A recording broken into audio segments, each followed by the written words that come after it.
Kanjhawala road rage मामले में Delhi police की जांच हुई तेज। गिरफ्तार किए गए 5 मुलजिमान से पूछताछ की बुनियाद पर मारे जा रहे हैं छापे। दिल्ली पुलिस का कहना है कि पोस्टमार्टम के दौरान जिनसी ज्यादती का नहीं मिला कोई सबूत। मुलजिम और मुतासरा के दरमियान नहीं है कोई ताल्लुक।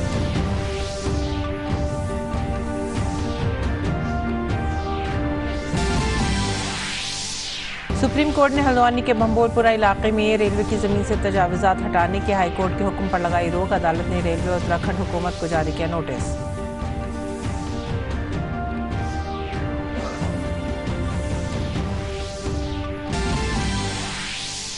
वज़ीर-ए-आज़म नरेंद्र मोदी ने वाटर विजन @2047 के मौजू पर वीडियो कॉन्फ्रेंसिंग के जरिए रियासती वज़रा की पहली ऑल इंडिया वाटर कॉन्फ्रेंस से किया खिताब। कहा पानी के तहफ़्फ़ुज़ के लिए रियासत की कोशिशें मुल्क के इज्तिमाई मक़ासद को हासिल करने में साबित है।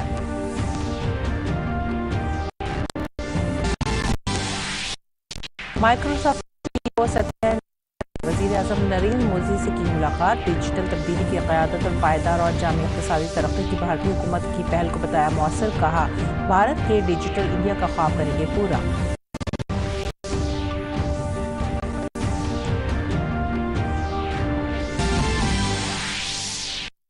वज़ीर दाखिला अमित शाह त्रिपुरा के दौरे पर धर्मनगर और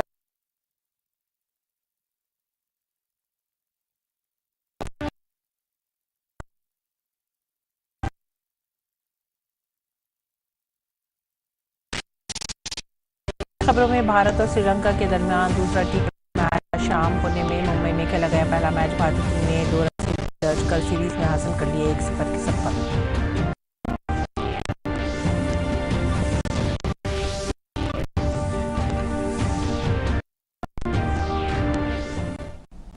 आदाब नाज़रीन, उर्दू खबरों में आप सभी का खैर मकदम है। से दिल्ली के कांझावाला मामले में स्पेशल CP सागर पीत हड्डा ने एक प्रेस कॉन्फ्रेंस की। उन्होंने कहा कि हमारी 18 टीमें इस काम को अंजाम दे रही हैं। हमने 5 मुलजिमों को गिरफ्तार किया है और उनसे पूछताछ की रही है। तफ्तीश में पता लगा है कि इसमें 2 और लोग भी शामिल हैं। हमारी टीमें छापेमारी कर रही हैं। हमारी 18 टीम्स इसमें काम कर रही हैं और मल्टीपल जो टीम्स हैं वो सभी पहलुओं पर काम कर रही हैं और इसमें हम अभी तक क्राइम सीन को अच्छे से विजिट कर चुके हैं और पोस्टमार्टम एग्जामिनेशन हो चुका है और 5 एक्यूज्ड हमारी कस्टडी में हैं। उनका कस्टडी के दौरान इंटरोगेशन हो रहा है। उनका जो वर्जन है उसको कोराबरेट और कॉन्ट्राडिक्ट किया जा रहा है। उनके इंफॉर्मेशन के आधार पर नई जो क्लूज डेवलप हो रहे हैं उनको वेरीफाई किया जा रहा है और इसमें हमें अब तक जो सफलता मिली है उसमें ये है कि जो एक्यूज्ड हैं उनका जो वर्जन था उसमें कुछ हम कंट्राडिक्शन ला पाए हैं और CCTV फुटेज के आधार पर और जो CDR के आधार पर हमें ये पता लगा है कि इसमें 2 लोग और इन्वॉल्व थे और उनके लिए पुलिस अभी रेड कर रही है। इन्वेस्टिगेशन अभी जारी है। दिल्ली पुलिस कांझावाला मामले में गवाहों के बयान दर्ज कर रही है। स्पेशल CP नज़्म-ओ-नस्क़ सागर प्रीत हुड्डा ने मजीद कहा कि हमने चश्मदीद गवाह का बयान दर्ज किया है। पूछताछ में पता चला है कि गाड़ी दीपक नहीं अमित चला रहा था। स्टैंड इंटरव्यू पे ये पता लगा है हमें कि जो दीपक था वो उसने अपने आप को ड्राइवर बताया था, लेकिन इंटरोगेशन के दौरान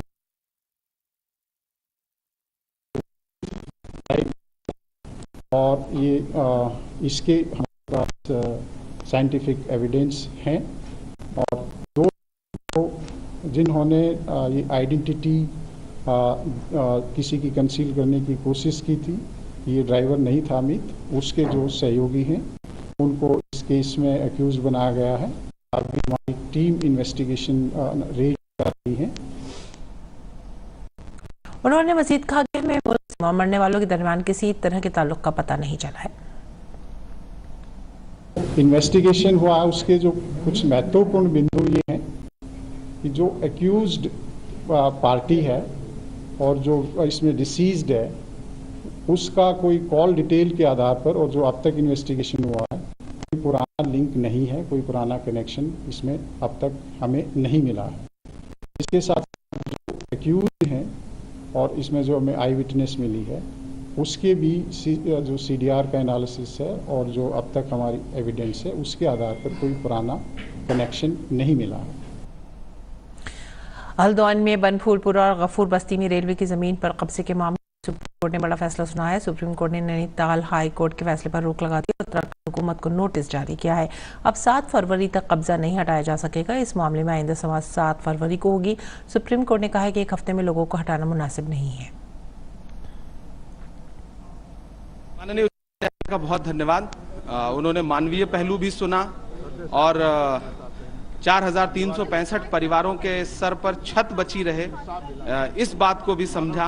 40-40, 50-50 साल से लोग वहां रह रहे हैं, उस बात पे भी उन्होंने ध्यान दिया और फाइनली रोक दिया रेलवे को कि आप छत नहीं उजाड़ सकते लोगों के सर से जब तक आपके पास कोई ठोस आधार ना हो और जब तक कि आप उनको रिहेबिलिटेट करने का कोई प्लान ना हो। वहीं सुप्रीम कोर्ट के फैसले के बाद वजीर आला पुष्कर सिंह धामी ने कहा है कि हमने पहले भी कहा है कि ये रेलवे की जमीन है, इस मामले में हम अदालत के हुक्म के मुताबिक आगे बढ़े। उसने पहले ही कहा था कि वो रेलवे की भूमि है और विभाग कोर्ट में और उच्च न्यायालय में जो भी चल रहा था की तरफ से जो भी न्यायालय का आदेश होगा हम उसके अनुरूप आगे कार्रवाई करेंगे। जल शक्ति की मरकजी वजारत आज से मध्य प्रदेश के भोपाल में रियासती वज़रा की पहली वाटर कर रही है। 2 रोज़ कॉन्फ्रेंस का उन्वान वाटर विजन फॉर 2047 है। वजीर आज़म नरेंद्र मोदी ने कॉन्फ्रेंस के पहले दिन यानी आज वीडियो पैगाम के जरिए प्रोग्राम में अपने ख्यालात का इज़हार किया है। अपने खिताब में वजीर आज़म मोदी ने कहा कि वाटर विजन एट 2047 अगले के सफर में एक अहम संग मील है। वजीर आज़म ने कहा कि पानी के तहफ़्फ़ुज़ के लिए रियासतों की कोशिशें मुल्क के इज्तिमाई मकासद को हासिल करने में बहुत ही मददगार साबित होंगी। हमारी संवैधानिक व्यवस्था में पानी का विषय राज्यों के नियंत्रण में आता है। जल संरक्षण के लिए राज्यों के प्रयास देश के सामूहिक लक्ष्य प्राप्त करने में बहुत सहायक होंगे। वाटर विजन एट 2047 अगले 25 वर्षों की अमृत यात्रा का एक महत्वपूर्ण आयाम है। सातवें सम्मेलन में होल ऑफ द गवर्नमेंट और होल ऑफ द कंट्री इसके विजन को सामने रखकर चर्चाएं होना बहुत स्वाभाविक और आवश्यक भी है। होल ऑफ गवर्नमेंट का एक पहलू ये भी है कि सभी सरकारें एक सिस्टम की तरह, एक ऑर्गेनिक एंटिटी की तरह काम करें। वजीर आज़म ने कहा कि सिर्फ हुकूमत की आइंदा कोशिशों से कामयाबी मुमकिन नहीं है। उन्होंने कहा कि पानी के तहफ़्फ़ुज़ से मुतालिक मिशन में अवामी और समाजी तंजीम भी शामिल करना होगा।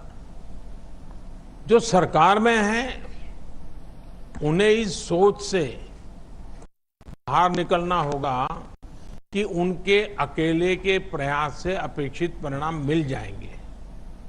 इसलिए जल संरक्षण से जुड़े अभियानों में जनता जनार्दन को, सामाजिक संगठनों को, सिविल सोसाइटी को भी ज्यादा से ज्यादा हमें जोड़ना होगा, साथ लेना होगा।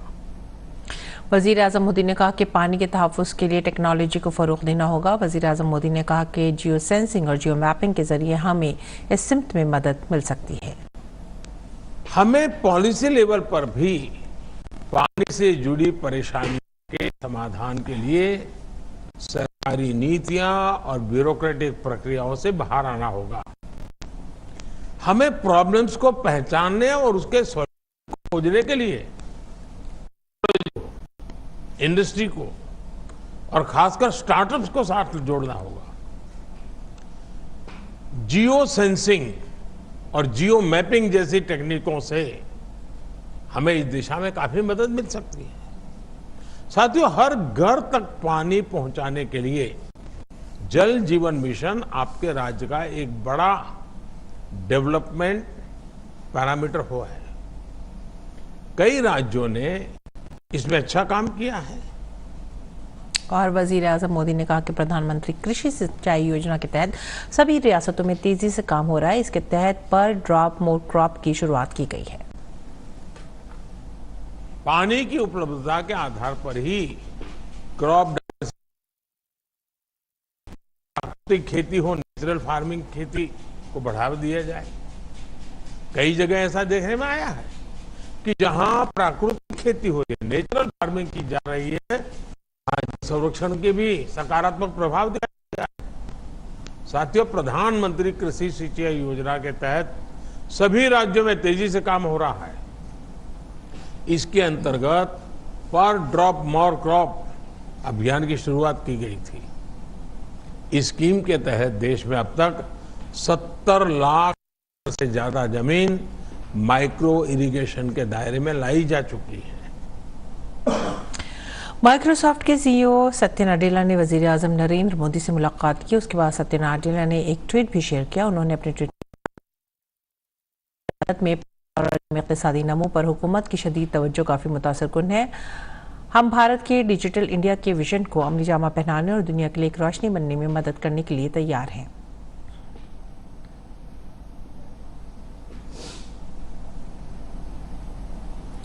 माइक्रोसॉफ्ट के सीईओ सत्या नाडेला ने वजीर आजम नरेंद्र मोदी से मुलाकात के बाद कहा कि भारत डिजिटल सेक्टर में जबरदस्त काम कर रहा है। दुनिया का कोई और मुल्क डिजिटल के लिए इतना जोश खरोश नहीं नजर आ रहा। उन्होंने कहा कि अब तक कंपनी अपनी मसनूआत बैरूनी ममालिक में तैयार करके भारत में फरोख्त करती थी, लेकिन अब कंपनी भारत में ही अपनी मसनूआत तैयार करके इसे आलमी सतह पर फरोख्त करती है। अमरीका के बाद सबसे बड़ा डेवलपमेंट सेंटर भारत में है। कंपनी ने भारत में 4 बड़े डेटा सेंटर बनाने में सरमायाकारी की है। माइक्रोसॉफ्ट के सीईओ सत्या नाडेला इन दिनों भारत के दौरे पर हैं। इस दौरान वो मुंबई और बेंगलुरु कभी है। मरकजी वज़ीर दाखिला और बीजेपी लीडर आज पार्टी की जनविश्वास यात्रा को झंडी दिखाकर त्रिपुरा के धर्मनगर में एक जलसे आम से खिताब किया। उन्होंने कहा कि जहां एक तरफ वजीर आजम मोदी की क़यादत में मुल्क और त्रिपुरा तरक्की कर रहे हैं, वहीं तकरीबन 3 दहाइयों तक कम्युनिस्टों ने यहां हुकूमत तो की, लेकिन त्रिपुरा के मसाइल का कोई हल नहीं निकाला। 3 सिंथेटिक और एक टर्फ 20 करोड़ रुपए के लागत से हमने बनाए हैं और एक कम्युनिस्ट सरकार त्रिपुरा के सारे कर्मचारियों को 5वें वेतन आयोग में समेट कर बैठी थी। हमारे भाई विप्लव ने उनको 7वां वेतन आयोग देने का काम ये भारतीय जनता पार्टी। उन्होंने कहा कि बीजेपी की त्रिपुरा से जनविश्वास यात्रा शुरू होगी। 8 दिन तक चलने वाली इस यात्रा का मकसद पार्टी और आवाम के दरमियान राब्ता कायम करना है। यहाँ से जन विश्वास यात्रा शुरू हो रही। यात्रा 8 दिन चलेगी। 8 जिलों की 60 विधानसभा सीटों में जाएगी। 1000 किलोमीटर चलेगी। 200 से ज्यादा जनसभाएं, 100 से ज्यादा पदयात्राएं और 50 रोड शो ये यात्रा कवर कर हमने आपके विश्वास के अनुरूप जो काम किया है वो बता दें। क़ब्ल से मरकजी वज़ीर दाखिला अमित शाह जो त्रिपुरा के दौरे पर अगरतला पहुंचे थे, उनका वज़ीर आला मानिक शाह और दीगर रहनुमाओं ने इस्तकबाल किया। अमित शाह का आज एक दूसरा प्रोग्राम सबरौम में रहा, जहां उन्होंने जनविश्वास यात्रा को झंडी दिखाकर रवाना किया। अमित शाह ने सबरौम में एक जलसे आम से भी खिताब किया। उन्होंने कहा कि मरकजी हुकूमत कोई कांग्रेस की या कम्युनिस्ट की सरकार नहीं है। हम पाकिस्तान के हर नापाक इरादे को नाकाम बना देंगे।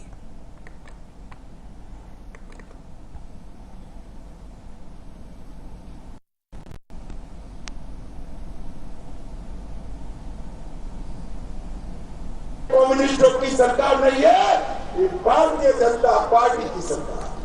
और प्रधानमंत्री मौनी बाबा मनमोहन सिंह नहीं है, नरेंद्र मोदी प्रधानमंत्री है। नरेंद्र मोदी 10 ही दिन के अंदर सर्जिकल स्ट्राइक और एयर स्ट्राइक कर पाकिस्तान के घर में घुसकर आतंकवादियों के भूचे उड़ाकर हमारी सेना के जवान वापिस आ गए। मित्रों, पाकिस्तान को करारा जवाब देने का काम राजस्थान के दारुल हुकूमत जयपुर में आज पुलिस तफ्तीशी एजेंसियों के सरबराहों की तीसरी कौमी कॉन्फ्रेंस का इफ्तिताह हुआ। इस कॉन्फ्रेंस का मरकजी वजीर मुमलिकत बराए दाखिला नित्यानंद राय ने इफ्तिताह किया। कॉन्फ्रेंस का मकसद तफ्तीश के अहम मसाइल पर जोर देना है और इसमें जदीद तरीन कवानीन, फैसले और तफ्तीश, फौजदारी कानून में मुख्तलिफ तरामीम, फॉरेंसिक साइंस में जदीद तरीन टेक्नोलॉजी को अपनाना शामिल है। इस कॉन्फ्रेंस का इनेकाद मुख्तलिफ तकनीकी इजलासों में किया जाएगा। कॉन्फ्रेंस में तहकीकात में टेक्नोलॉजी के इस्तेमाल, मुख्तलिफ तफ्तीशी इदारों के दरमियान हम आहंगी, दहशतगर्दी से मुतालिक माली मुआवनत और इसकी तहकीकात पर रोशनी डाली गई। कॉन्फ्रेंस से खिताब करते हुए मरकजी वजीर मुमलिकत बराए दाखिला नित्यानंद राय ने कहा कि पुलिस मुल्क के अमन और हम आहंगी की मुहाफिज है, जिसकी किसी भी कौम और से ज्यादा जरूरत होती है। उन्होंने कहा कि पुलिस फोर्स की जदीद टेक्नोलॉजी और वसाइल से आरास्ता करना हमारी जिम्मेदारी है। पुलिस राष्ट्र की शांति और सद्भाव की प्रहरी है, जिसकी किसी भी राष्ट्र और उसके नागरिक को सबसे अधिक आवश्यकता होती है। भारतीय पुलिस बलों को आवश्यक बौद्धिक, भौतिक और संगठनात्मक संसाधनों से लैस करके पुलिस के साथ साथ आंतरिक सुरक्षा की चुनौतियों का सफलतापूर्वक सामना करने के लिए स्मार्ट बलों के रूप में बदलना हम सबका दायित्व है। दिल्ली समेत पूरे शुमाली भारत में सर्द लहर और घनी धुंध का सिलसिला जारी है। राजधानी दिल्ली में आज सुबह पारा 3 डिग्री सेल्सियस तक गिर गया, जो इस सीजन में सबसे कम है। महकमा मौसमियात के मुताबिक सफदरजंग में कम से कम दर्जा हरारत 3 डिग्री सेल्सियस रिकॉर्ड किया गया, जो इस सीजन का अब तक का सबसे कम दर्जा हरारत है। दिल्ली आज सुबह गहरी धुंध की चादर में लिपटी हुई थी, जिसकी वजह से हद निगाह बहुत कम हो गई। उसके साथ ड्राइवरों को परेशानी का सामना करना पड़ा। दर्जा हरारत गिरने से लोग सर्दी से परेशान हैं, लोग घरों से बाहर निकलने से भी गुरेज कर रहे हैं। इसके साथ साथ मुल्क में पहाड़ों से मैदानी इलाकों तक शदीद सर्द लहरें चल रही हैं। लोग सर्दी से बचने के लिए अंगीठियों का सहारा ले रहे हैं। दिल्ली के हवाई अड्डे को घने धुंध ने अपनी जद में ले लिया है। मुसाफिरों को प्रवास की मालूमात के लिए एयरलाइन से राब्ते में रहने को कहा गया है। और सड़क ट्रांसपोर्ट और शाहराह के मरकजी वजीर नितिन गडकरी ने कर्नाटक के चेन्नई एक्सप्रेस की पेशरफ्त 262 किलोमीटर बेंगलुरु चेन्नई 8 लेन एक्सप्रेसवे का हदफ सफर के वक्त को तकरीबन 7 घंटे से कम करके 3 घंटे से भी कम करना है। बेंगलुरु चेन्नई एक्सप्रेसवे भारतीय कौमी शाहराह अथॉरिटी के जरिए 26 नए ग्रीन एक्सप्रेसवे में से एक है। एक्सप्रेसवे को 16,730 करोड़ रुपए से ज्यादा की लागत से बनाया गया था। इसका संग बुनियाद मई 2022 में वजीर आजम नरेंद्र मोदी ने रखा था।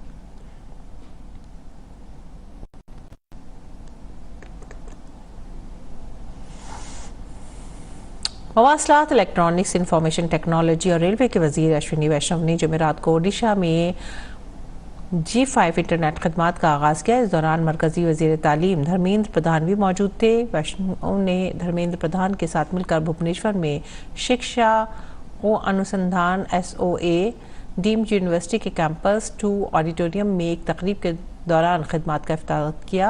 G5 इंटरनेट खिदमात इब्तदाई तौर पर भुवनेश्वर, कटक और रियासत के दीगर बड़े शहरों में दस्तियाब होंगी। उसके अलावा जहां मुल्क के 50 शहरों में G5 खिदमात शुरू हो चुकी हैं, वहीं जुमेरात को ओडिशा में G5 टेलीकॉम खिदमात शुरू की गई।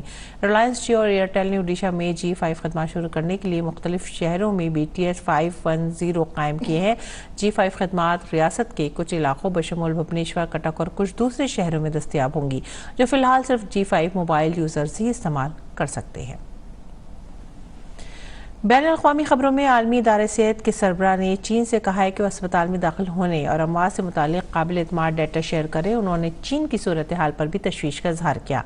इसके अलावा उन्होंने चीन से मजीद जामे हकीकी वक्त में वायरल सीक्वेंसिंग की मालूमात फराहम करने को भी कहा। वर्ल्ड हेल्थ ऑर्गेनाइजेशन ने यह भी कहा है कि चीन की तरफ से जारी करदा आदात शुमार से पता चलता है कि ओमिक्रॉन की झैली किस्में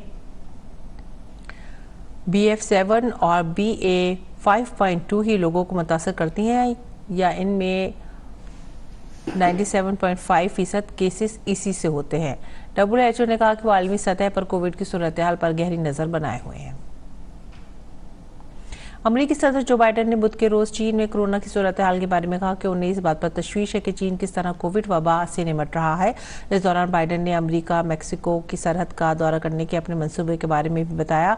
बाइडेन 9 जनवरी को 2 रोजा दौरे पर मैक्सिको के के सदर और कनाडा के वजीर आज़म जस्टिन ट्रूडो से मुलाकात करेंगे। उन्होंने कहा कि वो मैक्सिको के सफ़र से पहले अमेरिका मैक्सिको सरहद का दौरा करना चाहते हैं। बाइडन ने यह भी इत्तला दी कि उन्होंने रिपब्लिकन सेनेटर मिच मैककॉनल से यूक्रेन के हवाले से बातचीत की है। उन्होंने कहा कि यूक्रेन की मदद के लिए ब्रैडली फाइटिंग व्हीकल भेजने पर भी गौर किया जा रहा है। इस दौरान रूस और यूक्रेन के दरमियान जारी जंग को 11 माह मुकम्मल होने जा रहे हैं, लेकिन फिर भी दोनों ममालिक के दरमियान जारी है। रूस यूक्रेन पर हमले को मुसलसल तेज कर रहा है। रूस अब यूक्रेन पर मिसाइलों और दीगर जदीद हथियारों से हमला कर रहा है। इसी सिलसिले में रूस ने बहरे ओकियानूस में नई नस्ल के हाइपरसोनिक क्रूज मिसाइलों से लैस जंगी जहाज तैनात कर दिया। इन हथियारों की तैनाती से कबल रूसी सदर व्लादिमीर पुतिन ने रूसी वज़राए दिफा सरगई शोइगु और इगोर खमल से वीडियो कॉन्फ्रेंस के जरिए बात की और कहा कि इन हथियारों की दुनिया के किसी मुल्क में कोई मिसाल मौजूद नहीं है। फ्रांस ने रूस के साथ तनाज़े में यूक्रेन को हल्की मुसल्लह जंगी गाड़ियां RC-10 AMX फराहम करने का फैसला किया है। यह ऐलान गुज़िश्ता रोज़ फ्रांसीसी सदर एमेनुएल मैक्रों और यूक्रेन के सदर व्लादिमीर ज़ेलेंस्की की मुलाकात के बाद सामने आया। एक फ्रांसीसी एहलकार ने बताया कि पहली बार यूक्रेनी फौज की मदद के लिए बख्तरबंद गाड़ियां फराहम की जा रही हैं। 10 AMX गाड़ी जंगी जोन में तेज रफ्तार से चलती है। इसमें 4 एहलकार तक की गुंजाइश होती है। मीडिया रिपोर्ट्स के मुताबिक फ्रांस इससे कबल यूक्रेन को जदीद तोपखाने और बख्तरबंद पर्सनल कैरियर, तैयार शिकन मिसाइल और फिजाई दिफाई निज़ाम फराहम कर चुका है।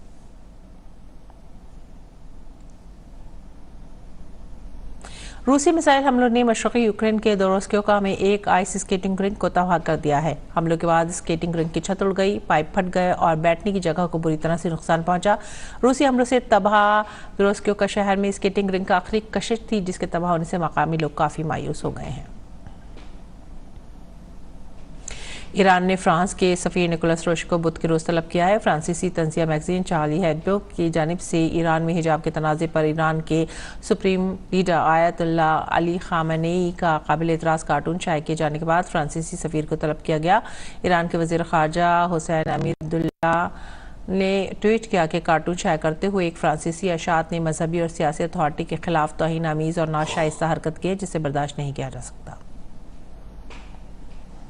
अक़वाम मुत्तहिदा की सलामती कौंसिल का इजलास आज जेरूसलम के मस्जिद अक्सा के अहाते में एक इसराइली वज़ीर के दौरे पर तबादला ख्याल के लिए होगा। मंगल के रोज़ इसराइल के नए कौमी सलामती के वज़ीर इतमार बैन गिवेर ने मस्जिद अक्सा के मुक़द्दस मकाम का दौरा किया। वज़ीर के इस दौरे से कशीदगी की सूरत हाल पैदा हुई है। इस हवाले से कई मुस्लिम ममालिक ने इसराइल के खिलाफ एतराज़ात भी दर्ज कराए हैं।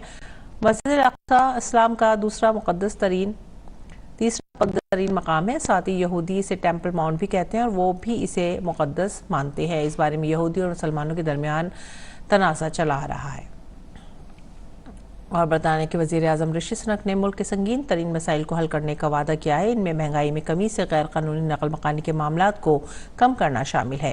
गुज़िश्ता रोज़ मशरक़ी लंदन में एक तकरीर में सुनक ने कहा कि उनकी हुकूमत अवाम के बच्चों और उनके आने वाली नस्लों के लिए एक बेहतर मुस्तक़बिल तामीर करेगी। उन्होंने मुल्क की बेहतरी के लिए 5 वादे किए, जिनमें महंगाई को आधा करना, माशी तरक्की, कर्जों के बोझ को कम करना, नेशनल हेल्थ सर्विस की वेटिंग लिस्ट में कमी और फ्रांस से समुद्र के जरिए गैर कानूनी तारिक वतन को लाने वाली छोटी कश्तियों को रोकना शामिल है। भारत और श्रीलंका के दरमियान खेली जा रही T20 सीरीज का दूसरा मैच आज पुणे में खेला जाएगा। मुंबई में खेले गए सीरीज के पहले मैच में भारतीय टीम ने 2 रन से कामयाबी हासिल करते हुए सीरीज में 1-0 की बढ़तरी हासिल कर ली है। वानखेड़े में T20 सीरीज के पहले मैच में दिलचस्प मुकाबले के बाद भारत और श्रीलंका की टीम जुमेरात को दूसरे T20 मैच में आमने सामने होंगी। इस सीरीज में भारतीय टीम कई सीनियर खिलाड़ियों के बिना खेल रही है। हालांकि पहले मैच में भारतीय टीम की नौजवान ब्रिगेड ने सीनियर्स की कमी नहीं खलने दी और अपनी शानदार कारकर्दगी से मैच के साथ सबका दिल जीतने में कामयाब रही।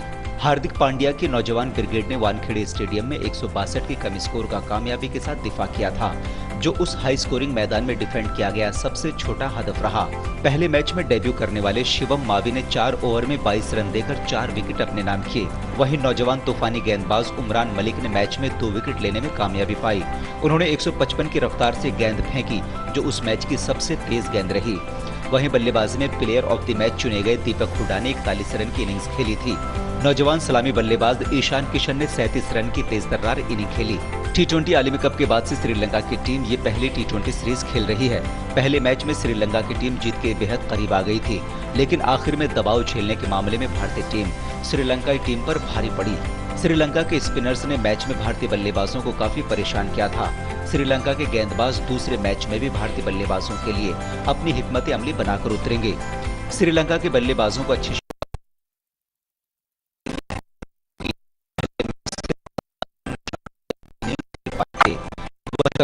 ने 23 रन नॉट आउट इनिंग्स खेली थी, लेकिन दूसरे एंड से उन्हें मुनासिब साथ नहीं मिल रहा था। दोनों टीमों के बीच हुए मुकाबलों पर नजर डालें तो भारतीय टीम का पलड़ा T20 फॉर्मेट भारी नजर आता है। दोनों टीमों के बीच अब तक कुल 27 मैच खेले गए हैं, जिनमें से 18 मैच में भारतीय टीम ने जीत दर्ज की है। 8 मैच श्रीलंका के नाम रहे, वहीं एक का कोई नतीजा नहीं निकल सका। पुणे के MCA स्टेडियम की पिच गेंद और बल्ले दोनों को बराबर मदद करती है। T20 में यहाँ पहली इनिंग्स में औसत स्कोर 153 है। हालांकि पिच बनाने में इस्तेमाल काली मिट्टी के सबब स्पिनर्स को मैच में जल्दी ही मदद मिलती है। माना जा रहा है कि टॉस जीतने वाली टीम पहले गेंदबाजी करना पसंद करेगी, क्योंकि दूसरी इनिंग्स में ओस भी एक अहम फैक्टर रह सकती है। अब देखना होगा कि दूसरे मैच में जीत दर्ज करके श्रीलंका की टीम सीरीज को बराबर करने में कामयाब रहती है या फिर भारतीय टीम दूसरा मैच जीतकर भी सीरीज अपने नाम करती है। Sports desk, DD news, Urdu खबरें। बॉलीवुड अदाकारा दीपिका पादुकोण आज अपनी सालगिरह मना रही हैं। ओम शांति ओम, पद्मावत, बाजीराव मस्तानी, चेन्नई एक्सप्रेस और पीकू जैसी फिल्मों में अपनी सलाहियतों का लोहा मनवाने वाली दीपिका दुनिया भर में करोड़ों मद्दाह रखती हैं। आप उन पर फिल्माए गए खूबसूरत नगमों को लुत्फ उठाइए और हमें दीजिए इजाजत। आदाब। कोई पास है, दूर है, क्यों कोई जाने ना, कोई यहाँ पे आ रहा, पास या दूर में जा रहा, जानू ना मैं हूँ कहाँ पे। आँखों में तेरी अजब सी अदाएं हैं, आँखों में तेरी अजब सी अदाएं हैं। दिल को बना दे जो पतंग सांसें, ये तेरी वो हवाएं हैं। आँखों में तेरी अजब सी मैं यूं ही जो हूँ तुम पे ही आके रुकता, ये सबको होता है। हमको क्या लेना है सबसे, तुमसे ही सब बातें अब से बन गए हो तुम मेरी दुआ।